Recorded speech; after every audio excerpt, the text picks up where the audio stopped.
Assalamualaikum warahmatullahi wabarakatuh. Yang terhormat Ibu Dr. Yuyun Yunika MPDI selaku dosen pengampu mata kuliah Ulumul Quran. Perkenalkan, nama saya Anjar Trianto, NPM 23010110007, Program Studi Pendidikan Agama Islam, Semester 2 Kelas B. Untuk kali ini Anjar akan membuat video untuk memenuhi tugas akhir semester mata kuliah Ulumul Quran dengan judul Kodifikasi Al-Quran. Pengertian kodifikasi Al-Quran adalah proses pengumpulan, penyusunan, dan menulis kembali ayat Al-Quran dalam bentuk standar yang dikenal saat ini. Proses kodifikasi Al-Quran dimulai setelah wafatnya Nabi Muhammad SAW. Kodifikasi ayat Al-Quran diambil dari hafalan para pengikut Nabi yang ditulis di berbagai media seperti daun kurma, tulang belulang, dan sebagainya. Beberapa ulama memahami pengumpulan Al-Quran sebagai berikut. Yang pertama, orang-orang yang mengumpulkan ayat suci dalam ingatannya atau menghafalkannya. Yang kedua, orang yang menulis semua ayat-ayat, baik dengan memisahkan ayat dan surahnya atau dengan menulis ayat-ayat dengan tertib, tetapi surahnya disimpan di beberapa lembar. Itu menurut Abu Bakar dan Ismail di bukunya tahun 2014. Nah, menurut pendapat lain, pengumpulan Al-Quran berarti pengumpulan dengan tulisan atau ingatan ataupun hafalan. Sejarah kodifikasi Al-Quran. Kodifikasi Al-Quran terdiri dari 3 tahap, yaitu yang ke-1, penulisan Al-Quran di masa Rasulullah SAW. Ibnu Katsir telah berkata, sebagaimana dikutip oleh Muhammad Thahir bin Abdul Al-Qadir Al-Qurdi dalam kitabnya Tarikh Al-Quran, bahwa Ibnu Abbas dan sahabat lainnya telah berkata tentang diturunkannya Al-Quran dari Lauh Al-Mahfuz ke Bait Al-Izzah, langit dunia, secara sekaligus seluruh ayatnya, lalu diturunkan kepada Rasulullah SAW secara berangsur-angsur berdasarkan realitas selama 23 tahun.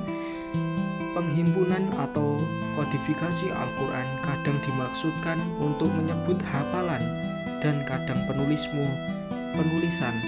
Menurut Muhammad Thahir bin Abdul Al-Qadir Al-Qurdi, penulisan pada zaman Rasulullah SAW telah dilakukan secara sempurna seluruh surat dan ayat Al-Quran, akan tetapi tidak menyatu pada satu media. Surat-suratnya tidak tertata urutannya, bahkan terpisah-pisah di lebah kurma, serpih-serpihan batu tipis, kulit binatang, dan pelena unta. Mana Al-Qatan lebih menjelaskan bahwa Rasulullah SAW telah mengangkat beberapa sekretaris pencatat wahyu dari kalangan sahabat agung seperti Ali, Muawiyah, Ubay bin Ka'ab, Zaid bin Sabit. Nabi senantiasa memerintahkan penulisan ayat yang sedang diturunkan dan memberikan petunjuk letaknya dalam surat, sehingga penulisan ayat terwujud dalam bentuk catatan dan terhimpun atau dihafal dalam ingatan. Sebagian sahabat lain juga melakukan penulisan sebagai ayat yang diturunkan untuk pribadi mereka tanpa diperintah oleh Nabi SAW. Lalu mereka menuliskannya di pelepah kurma, serpihan-serpihan batu tipis, akar keras pohon saf, kulit binatang dan pelana kuda, kutu aladim, dan al-aktaf atau tulang binatang yang kering. Yang kedua, kodifikasi Al-Quran di zaman Abu Bakar radhiyallahu an. Imam Al-Asyuti dan Imam Bahruddin mengutip asar berikut untuk menjelaskan kodifikasi Al-Quran di masa Abu Bakar radhiyallahu an.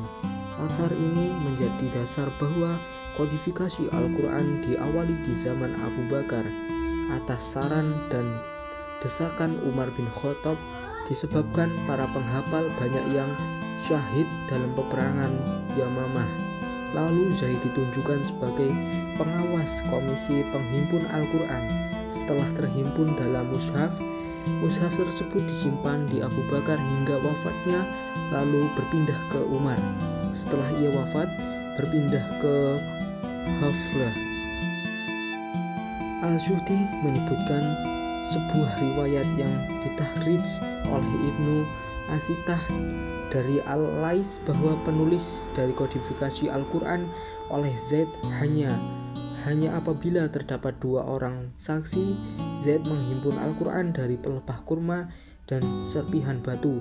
Dalam riwayat lain dikatakan kulit binatang, potongan kulit, tulang kering dari unta atau kambing, khotab atau kayu yang diletakkan di punggung unta untuk dinaiki.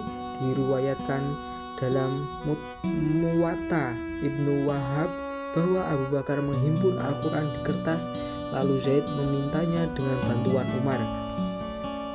Yang ketiga, kodifikasi Al-Quran di zaman Utsman radhiyallahu anhu. Terdapat 2 riwayat menyatakan bahwa Utsman melakukan tugas ini. Riwayat yang paling terkenal adalah Sam membuat mushaf semata-mata berdasarkan suhuf yang disimpan di bawah penjagaan Hafsah, bekas istri dari Muhammad SAW. Riwayat kedua yang kurang terkenal menyatakan bahwa Utsman terlebih dahulu memberikan wewenang untuk mengumpulkan mushaf dari sumber manapun sebelum membandingkannya dengan suhuf yang sudah ada.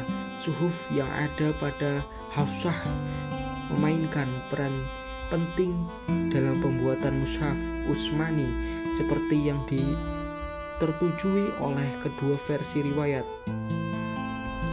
Dalam kitabnya Al-Intisar, Al-Qadi Abu Bakar mengatakan bahwa tujuan Utsman dan Abu Bakar tidak sama dalam menghimpun Al-Quran. Utsman hanya bertujuan menghimpun qiraat atau dialek yang diketahui dari Nabi Muhammad SAW dan mendisfungsionalkan qiraat yang tidak dikenal dari Nabi dan menjadikannya satu mushaf, tidak mendahulukan surat atau ayat yang semestinya di akhir dan sebaliknya, tidak memasukkan penakwilan yang ditetapkan pada ayat, tidak memasukkan tilawah yang telah dimansuhkan, menuliskan dengan resmi dan menetapkan qiraat dan hafalannya karena dikhawatirkan terkontaminasi hal fasad dan sabhat pada generasi berikutnya. Sementara menurut Iman Al-Haris Al-Muhasibi bahwa pendapat yang mansyur menurut kodifikasi adalah Abu Bakar As-Siddiq dan Ali radhiyallahu an telah berkata, seandainya aku yang berdaulat maka aku akan melakukan kodifikasi mushaf-mushaf dalam satu mushaf seperti yang dilakukan Utsman. Terjadi perbedaan pendapat tentang jumlah mushaf yang dikirim Utsman ke seluruh penjuru negeri. Ibnu Abi Daud Mutahrij riwayat dari jalan Hamzah Az-Zayyad, ia berkata Utsman telah menerima 4 mushaf.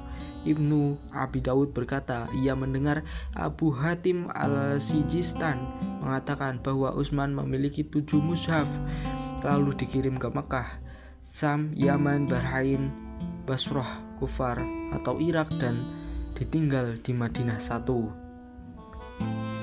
Kebanyakan orang bahwa Utsman tidaklah menghimpun Al-Quran, ia hanya mengarahkan umat manusia pada suatu qiraat berdasarkan pilihan orang-orang dari kalangan Muhajirin dan Ansar yang menyaksikan kebenaran qiraat ketika dikhawatirkan terjadi fitnah dengan terjadinya perselisihan penduduk Irak dan Syam pada huruf-huruf qiraat, di mana sebelum terjadinya perselisihan mushaf dibaca dengan 7 qiraat atau dialek yang dengannya Al-Quran diturunkan.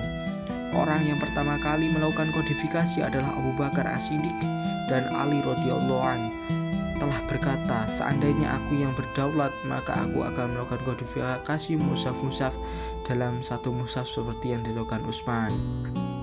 Kesimpulannya, Al-Quran adalah kitab suci yang menurut para ulama teruji otentisitasnya sejak diturunkan hingga zaman sekarang.